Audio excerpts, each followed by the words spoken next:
From the National Press Club in Washington, D.C., this is Rewind. On March 17th, a press conference was held in the Holman Lounge discussing the importance of cancer screenings. The Colorectal Roundtable and American Cancer Society are working to ensure that 80% of eligible adults are up to date on colorectal screenings by the end of 2018. Dozens of organizations have made a commitment to substantially eliminating colorectal cancer as a major public health problem in the nation.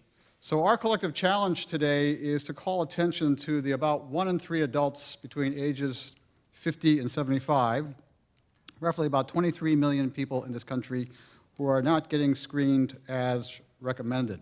There are many challenges to reaching the 80% by 2018 goal.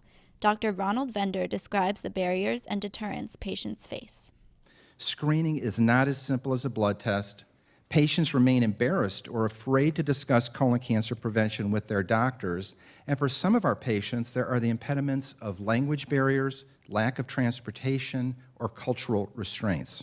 The Center for Disease Control is working to spread information through programs such as Screen for Life that educate the public in order to eliminate these barriers. This campaign develops and broadly disseminates a wide range of English and Spanish language resources in broadcast, digital, print, and other media in order to promote colorectal cancer screening. President Obama has played a large part in helping screenings to become available to more people through the Affordable Care Act and has been responsive to advocates in Congress. It's also important to note that we are promoting this initiative in the era of health reform, in the era of the Affordable Care Act. You know that as of March 1st, over 4 million people have gained insurance through the marketplace. But health reform is much more than about health insurance.